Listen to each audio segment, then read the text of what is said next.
Yo, what up, everyone? Hello, welcome to another game review by the old man here. I want to talk about BioShock Infinite. I just finished it, and yes, I have not played BioShock Infinite. I've played the first two BioShocks, loved the first two, and it's been on my list forever.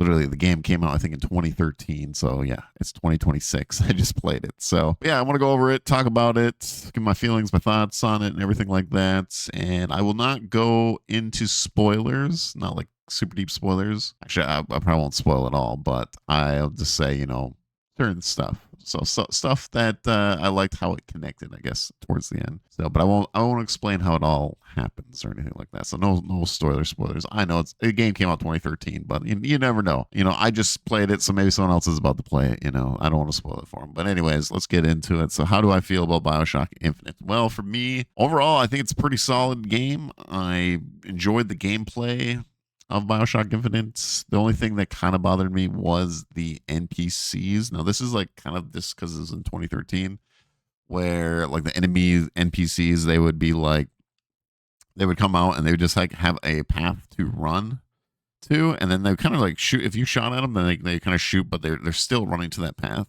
So like sometimes they would like run right at you, like right into your face, like literally even with an RPG.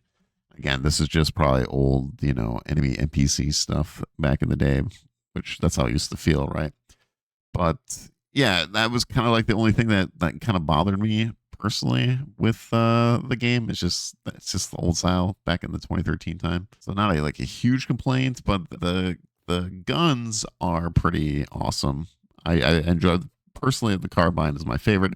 I did try all of them. The machine gun, what was it? The machine gun, the big, what was the big machine gun called? Why can't I think of the big robot military guys with their I don't know, it's like a rail gun, I guess, probably. I think that's what it was called. And yeah, then we got the abilities and stuff like that. I'm gonna be honest though, okay, it's been a long time since I played the first two BioShock games, but I feel like, and again, this could just be me how I felt back in the day. I'm just going off of memory, whatever. But I feel like I enjoyed the powers more in the first Bioshock games. Again, though, it could just be me what I remember. Okay, I don't know. I'd have to go back and maybe play it and see if that might change my mind. Maybe Bioshock Infinite. I do believe that like the enemies in general. I think the first Bioshock games, or well, Bioshock 1 and 2. I think Rapture pretty much. I like the Big Daddy more, or the little sister stuff. Like I like the enemies in Rapture more than I do in Bioshock Infinite enemies. So I don't remember the big hand guy, the big guy who would be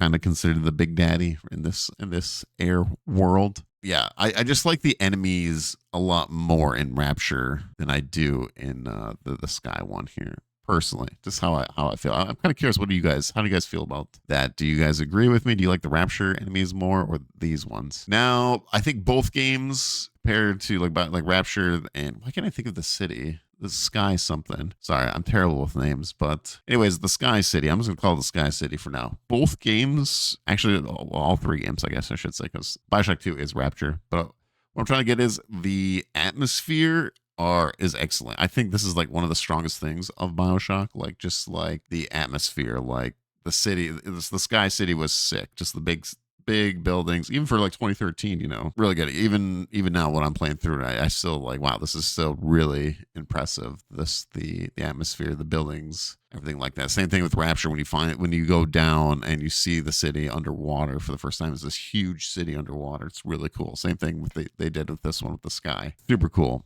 And yeah, and I like the whole rail thing, even though it's kind of funny. Like you can barely jump right in the game, but then you're like you have to jump for a rail, and you just like you just Hulk jump pretty much. It's kind of funny in the game that you just okay. I guess I can jump that high, but some parts, or otherwise you just do your little jumps. Anyways, it's just kind of a silly thing. Music both great. I think I still like the Rapture music.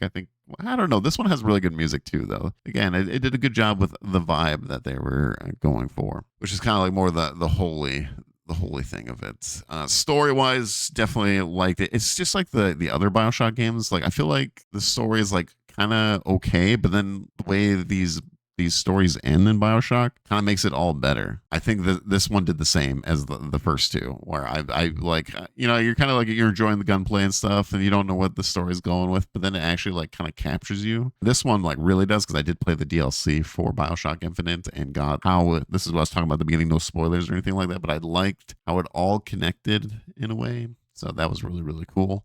If you know, you know. I know this is a very old video game that I'm talking about, but yeah, I just liked how it all kind of wrapped up, kind of all made sense, and like even more, you got even more lore for the first games, with Rapture City and stuff, and like how they crisscross, and yeah, I thought that was really good, really well done. Very much enjoyed it, and yeah, it was good. Oh, the only the other thing that is kind of bad, but this is kind of just like an outdated thing, is the NPCs. Like when they're talking to you, they're kind of like all over the place. Like their eyeballs are kind of like all over. It's just because it's 2013 back in the day. Kind of reminds me of like the old even Skyrim kind of, like the weird. I don't know, like the mouth sometimes doesn't match up, and yeah, like the emotions are not matching up, even though when they're talking. So the game does have that too. So it has age issues, I would say. It's obviously not up to the modern kind of like RPGs, I guess, if you want to say personally. But for me, it doesn't bother me too much. It's just something I would say that I think that's just a little outdated, So overall, yeah, it's fun. Like I said, the gameplay is fun. The shooting is fun. I think that is pretty much it for the game. I'm trying to think if there's anything else, but for me personally, like even in 2026, I think this is an 8 out of 10 game. Even now, I'm saying now. I think back in the day, if I would have played back in 2013, I think this would have been like easily like a 9 out of 10. Just a few of those other things like the gameplay. And if you guys are wondering, yeah, I didn't play it on hard mode. I know, I'm sorry. Played it in medium. I just kind of wanted to go cruise through, enjoy the main story, get the gunplay and stuff like that. But I left it open. If I want to go back, I can play hard mode. Then you have to really work at it. I guess the only other thing too that I just remembered is the last DLC. I'm not a huge fan, even though it's not too bad. I'm not a huge fan of sneaky games. When I play Assassin's Creed, I just like going in and like taking everyone out, and I don't like really doing the sneaky stuff very much. Stealth games are just not my cup of tea personally. But there's the last DLC thing is kind of like that. It's not too bad. You can kind of do action, which I do like that, but yeah, it's a little tight, it's a little tight, but not huge on it, but I still enjoyed everything about the ending of the games. I think that's it that I got to say about BioShock Infinite, even in 2026, playing it. That's just my thoughts and feelings. I don't think I'm forgetting anything. If I do, I'll remember it after I finish this video like I always do. Hopefully you guys enjoy this game review. I think it's totally worth it if you can buy it on sale. It's an older game. If you haven't checked it out or even checked out any BioShocks, probably highly recommend it still. So thank you all for watching. Make sure to like, comment, subscribe, all that YouTube stuff you got to do, So, yeah, thanks for watching, and I'll see you all on the next one.